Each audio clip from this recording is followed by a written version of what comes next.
Hello everyone, excellent learning के videos में आपका स्वागत है। आज हम पढ़ने जा रहे हैं क्रिया प्रसूत अनुबंधन सिद्धांत, जिसे स्किनर का सिद्धांत भी कहते हैं।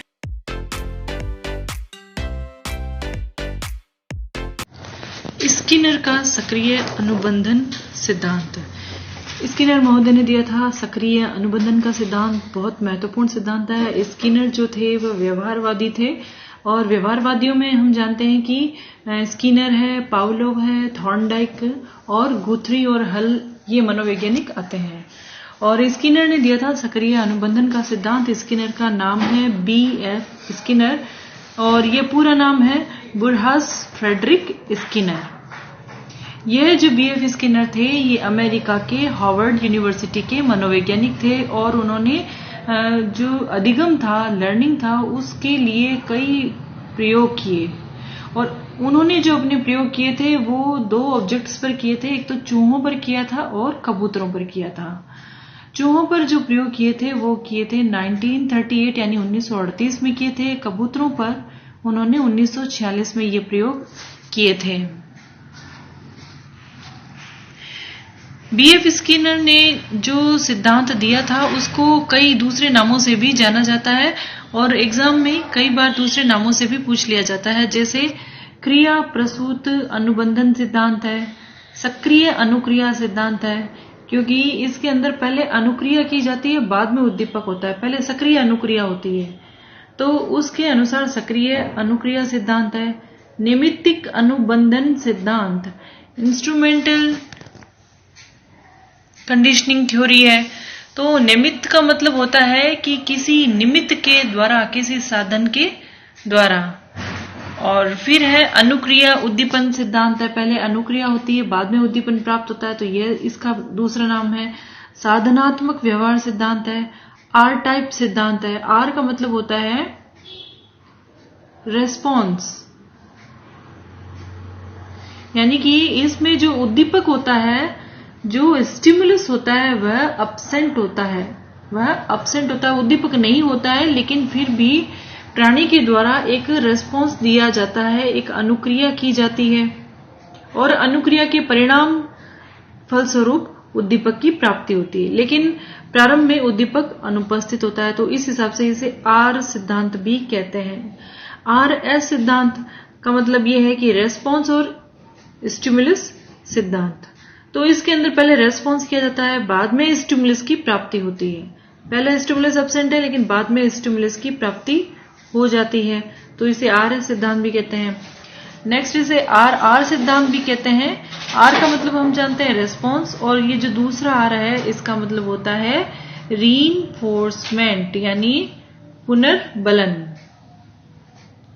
पुनर्बलन कहते हैं इसे।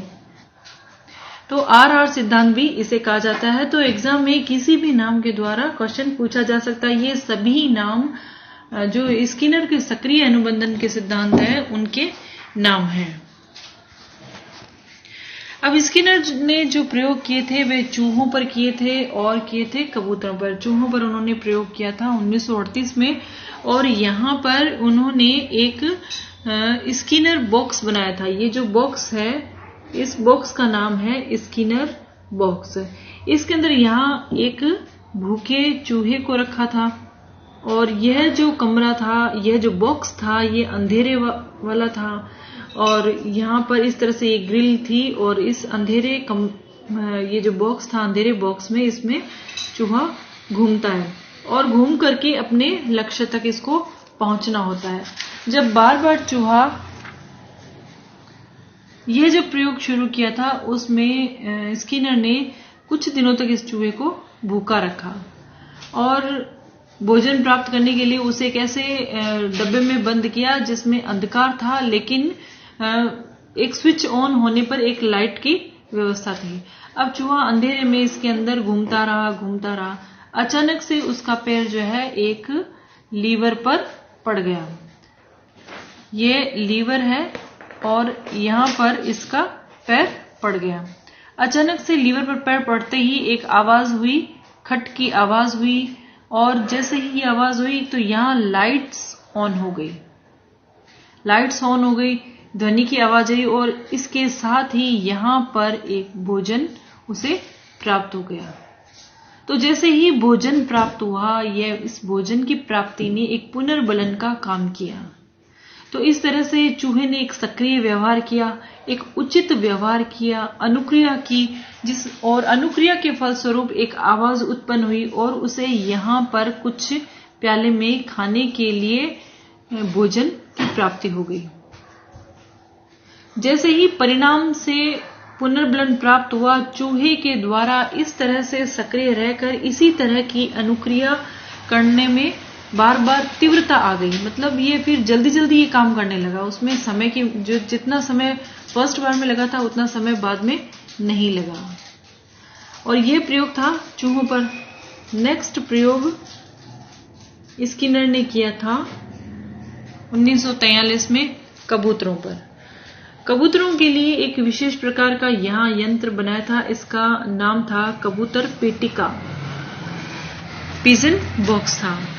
इसमें कबूतर एक राइट की तरफ चक्कर लगाता है और एक निश्चित जगह पर चोंच मारता है। चोंच मारने पर उसे भोजन की प्राप्ति हो जाती है और एक लाइट भी ऑन हो जाती है। तो पहले तो ये अनायास ही घूमता रहा, इधर उधर सक्रिय प्रयास करता रहा, लेकिन यहां जब इसने चोंच मारी तब उसे भोजन की प्राप्ति हुई और एक लाइट ऑन हुई और भोजन की प्राप्ति हुई। अब कबूतर को ये पता चल गया कि यहां चोंच मारने से उसे इस तरह से पुनर्बलन प्राप्त होगा, उसका उद्दीपक प्राप्त हो जाएगा। तो दोबारा जब ये घुमा, उसे भूख लगी, घुमा, तो शीघ्रता से उसने इस की पर चोंच मारी और उसे भोजन की प्राप्ति हो गई। कहने का मतलब ये था, इस प्रयोग से निष्कर्ष निकलता है कि यदि कोई क्रिया की जाती है, कोई सक्रिय व्यवहार किया जाता है, तो उसको कोई बल प्रदान करने वाला उद्दीपन मिलता है या परिणाम मिलता है। यानी कि कोई भी सक्रिय क्रिया करने के बाद परिणाम जब मिलता है, उसमें कोई उसे उद्दीपन मिलता है या बल प्रदान करने वाला परिणाम मिलता है, तो उस क्रिया को करने की शक्ति में या उस क्रिया को दोहराने की दर में वृद्धि हो जाती है। यानी कि जो सीखने संबंधी व्यवहार है उसे सक्रिय अनुबंधन ही संचालित करता है। और हमारा जो व्यवहार है, हमारी जो अनुक्रियाएं हैं, यह सक्रिय व्यवहार का ही एक रूप होती है। सक्रिय व्यवहार क्या होता है और सक्रिय अनुबंधन क्या होता है, इसे भी हम समझ लेते हैं।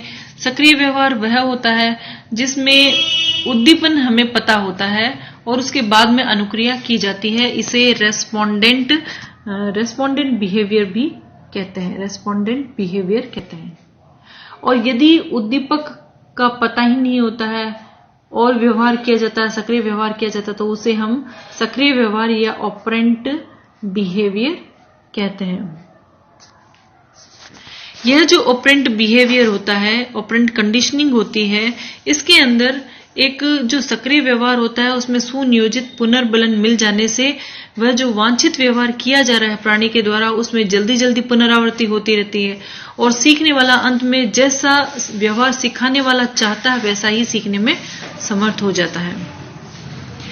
यह जो अधिगम की क्रिया होती है, इसमें सीखने से पहले ही कोई न कोई क्रिया करनी पड़ती है। जैसे चूहे को भोजन प्राप्त होने से पहले एक सक्रिय क्रिया करनी पड़ी, लीवर दबाना, कबूतर को दाहिनी ओर घूम करके निश्चित स्थान पर चोंच मारना। यह एक सही अनुक्रिया थी और जब सही अनुक्रिया की तब वहां सही जगह पर लीवर दब गया या चोंच उसने मारी, तो जिससे कि पुनर्बलन की प्राप्ति हुई। तो इस तरह से भोजन पानी इसके रूप में पुरस्कार प्राप्त होता है, तो सीखने वाला उसी व्यवहार की बार बार पुनरावृत्ति करता है जिससे उसे पुरस्कार मिलता है या पुनर्बलन मिलता है, रीइंफोर्समेंट मिलता है। तो व्यवहार की ये जो पुनरावृत्ति होती है उसे फिर पुनर्बलन प्राप्त कराती है जिससे वह और अधिक गति से अपने व्यवहार की पुनरावृत्ति करता है और अंत में सीखने वाला जो व्यक्ति है वह वांछित व्यवहार यानी जो व्यवहार वह सीखना चाहता है वह सीख लेता है। तो यह हो गया कि यह जो प्रयोग था स्किनर का, उसका क्या निष्कर्ष है, क्या तात्पर्य है, क्यों ये किया जाता है। अब यहाँ पर स्किनर ने एक पुनर्बलन की अवधारणा दी थी। यहाँ पर बहुत इंपॉर्टेंट है कि जो पुनर्बलन का सिद्धांत दिया था वो तो सिद्धांत जो दिया था वो तो दिया था क्लार्क हल ने दिया था, लेकिन यह जो अवधारणा है पुनर्बलन की, यह दी थी स्किनर ने। जब एग्जाम में पूछ लिया जाए कि पुनर्बलन की सिद्धांत किसने दिया है तो क्लार्क का आंसर होगा, लेकिन जब पुनर्बलन की अवधारणा किसने दी है वह स्किनर ने दी थी। स्किनर ने पुनर्बलन 2 प्रकार के बताए थे, सकारात्मक पुनर्बलन और नकारात्मक पुनर्बलन। सकारात्मक पुनर्बलन फिर से 2 प्रकार के होते हैं, प्राथमिक पुनर्बलन और द्वितीयक पुनर्बलन। प्राथमिक पुनर्बलन जैविक आवश्यकताओं से संबंधित होते हैं, जैसे नींद, भोजन, पानी, काम प्रक्रिया, मलमूत्र विसर्जन, तो ये प्राथमिक पुनर्बलन का काम करते हैं। और द्वितीयक पुनर्बलन में हो जाएंगे प्रशंसा हुआ, सम्मान, पुरस्कार इत्यादि। ये हुए सकारात्मक पुनर्बलन। नकारात्मक पुनर्बलन वे होते हैं जो कि किसी कार्य को या व्यवहार को रोकने के लिए या उसके विरुद्ध किए गए व्यवहार होते हैं। जैसे कोई गलत कार्य किया जा रहा है, कोई गलत आदत है, अवांछनीय व्यवहार है, उसे रोकने के लिए नकारात्मक पुनर्बलन दिया जाता है, जिससे कि उस व्यवहार में कमी आ जाए, उस व्यवहार को रोक दिया जाए। तो यह नकारात्मक पुनर्बलन होता है। नेक्स्ट है पुनर्बलन की अनुसूचियां। स्किनर ने पुनर्बलन की रीइंफोर्समेंट की अनुसूचियां दी थी। यह अनुसूची 2 प्रकार की होती है, सतत पुनर्बलन और आंशिक पुनर्बलन। आंशिक पुनर्बलन फिर से 2 प्रकार के होते हैं। पहले हम समझ लेते हैं सतत और आंशिक क्या है।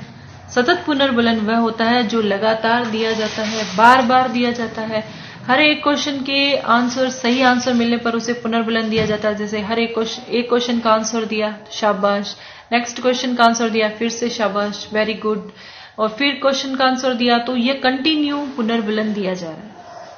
आंशिक पुनर्बलन जो ऐसा होता है जो लगातार नहीं दिया जाता है, इसमें बच्चे को पता नहीं होता है कि कब उसे पुनर्बलन मिल जाएगा, कब उसकी प्रशंसा हो जाएगी, कब उससे सम्मानित किया जाएगा, कब उसे प्राइज दिया जाएगा। तो यह एक सरप्राइज जैसा होता है। और यह 2 तरह का होता है, अंतराल पुनर्बलन और अनुपात पुनर्बलन। अंतराल का मतलब होता है कुछ समय रुक करके पुनर्बलन दिया जाता है। अनुपात में जैसे कुछ के बाद में यहाँ दर होती, पुनर्बलन कितना दिया गया है, यह अनुपात पुनर्बलन होता है। यह भी 2 प्रकार के होते हैं, यह निश्चित और परिवर्ती, और यह भी निश्चित और परिवर्ती। अंतराल पुनर्बलन जो निश्चित समय के बाद दिया जाता है, परिवर्ती जो जिसमें समय वेरिएंट होता रहता है, और इसी तरह से अनुपात में भी। सतत पुनर्बलन की तुलना में आंशिक पुनर्बलन जो होता है यह प्रभावी होता है। और आंशिक पुनर्बलन में भी जो परिवर्ती होता है वह सबसे ज्यादा प्रभावी होता है। इससे अनुबंधन जो है वह प्रभावी होता है, सीखना सबसे अधिक होता है।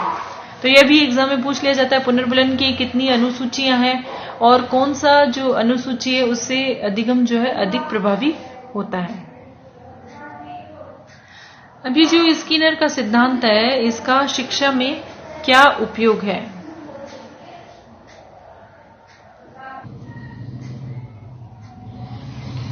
शिक्षा के क्षेत्र में यह जो क्रिया प्रस्तुत अनुबंधन सिद्धांत है स्किनर का, या ऑपरेंट कंडीशनिंग थ्योरी है, इसका शिक्षा के क्षेत्र में किस प्रकार से प्रयोग किया जाता है इसको हम समझ लेते हैं।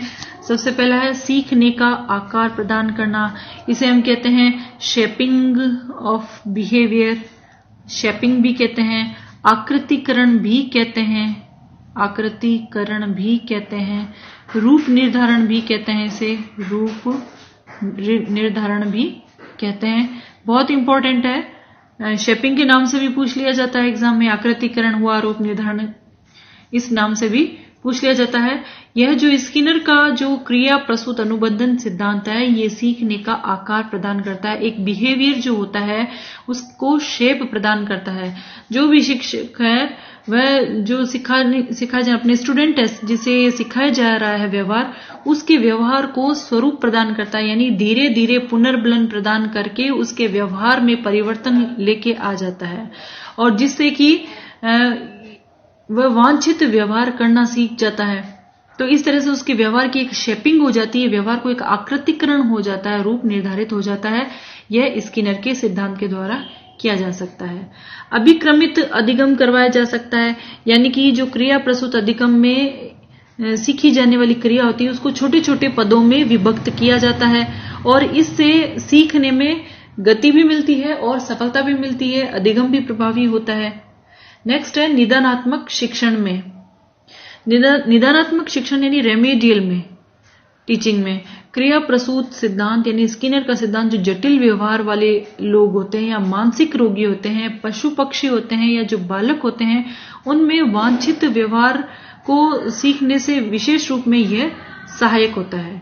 यह जो विवेकशील प्राणी होते हैं उसके लिए उपयोगी नहीं होता है, लेकिन यह मानसिक रोगी, बालक, पशु पक्षियों के लिए उपयोगी होता है। परिणाम की जानकारी। स्किनर ये मानते हैं कि यदि व्यक्ति को उसके परिणाम की जानकारी हो कि उसे क्या कार्य करने से परिणाम क्या मिलने वाला है, तो उससे उसके जो सीखने का व्यवहार होता है उसमें भी प्रभाव पड़ता है। यानी गृह कार्य मान लो कर रहा है कोई बच्चा, तो उसका संशोधन करते हैं तो विद्यार्थी है उसकी सीखने की गति में और गुण पे प्रभाव पड़ता है। पुनर्बलन, यह जो शब्द है, यह जो अवधारणा है, ये सबसे पहले स्किनर के द्वारा दी गई थी। यह अवधारणा स्किनर के द्वारा दी गई थी। क्रिया प्रसूत अनुबंधन के सिद्धांत में पुनर्बलन का बहुत महत्व है।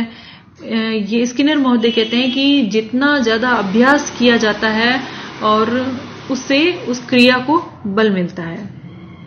बच्चे को हर कार्य करने के बाद में एक पुनर्बलन मिलना चाहिए और पुनर्बलन किस प्रकार से हो, आंशिक पुनर्बलन हो तो सीखना और भी ज्यादा प्रभावी हो जाता है, लेकिन पुनर्बलन जरूर मिलना चाहिए। शब्द भंडार, वोकेबुलरी, इस सिद्धांत से बच्चों के जो शब्द भंडार है, जो भाषा का विकास है, उसकी वृद्धि हो जाती है। भाषा का विकास कैसे होता है? बच्चा पहले अनुकरण करता है इसके अंदर और बाद में उसे पुनर्बलन मिलता है तो वह सीखता है। मान लीजिए किसी बच्चे के घर पे अंग्रेजी भाषा का इस्तेमाल किया जाता है। जब बच्चे ने देखा कि उसके माता पिता अंग्रेजी भाषा का इस्तेमाल कर रहे हैं, अंग्रेजी बोल रहे हैं, तो वह भी वैसे ही उनको देख करके बोलने का प्रयास करता है। जब वह प्रयास करता है तो उनके पेरेंट्स के द्वारा उसे मोटिवेट किया जाता है, उसे कहा जाता है वेरी गुड, शाबाश, और उसे नए शब्द सिखाए जाते हैं। तो ये जो पुनर्बलन होता है ये उसे सीखने की जो गति होती है उसे और तीव्र कर देता है। तो अनुकरण और पुनर्बलन के द्वारा यह स्किनर के सक्रिय प्रसूत जो अनुबंधन सिद्धांत है, क्रिया प्रसूत अनुबंधन सिद्धांत है, उसके द्वारा शब्द भंडार में वृद्धि होती है, भाषा के विकास में वृद्धि होती है। नेक्स्ट है संतोष यानी सेटिस्फैक्शन। स्किनर महोदय कहते हैं कि जब भी कोई काम में हमें सफलता मिलती है, जब भी हमें पुनर्बलन मिलता है या उद्दीपक की प्राप्ति हो जाती है सक्रिय अनुक्रिया करने से, एक सही अनुक्रिया करने से, तो सही परिणाम प्राप्त होने पर एक संतोष की अनुभूति होती है, संतोष प्राप्त होता है। और जैसे ही संतोष प्राप्त होता है, सेटिस्फैक्शन प्राप्त होता है, हमें वही क्रिया करने में हमें बल मिलता है, हमारी गति है जो है वह तीव्र हो जाती है। तो ये बहुत ही महत्वपूर्ण उपयोग है स्किनर के क्रिया प्रसूत अनुबंधन सिद्धांत यानी ऑपरेंट कंडीशनिंग जो थ्योरी है उसका शिक्षा के क्षेत्र में बहुत महत्वपूर्ण उपयोग है। तो ये थी स्किनर की थ्योरी और नेक्स्ट वीडियो में हम पढ़ेंगे प्रीवियस ईयर के क्वेश्चंस जो स्किनर से रिलेटेड है। Till then keep learning, keep watching, thank you.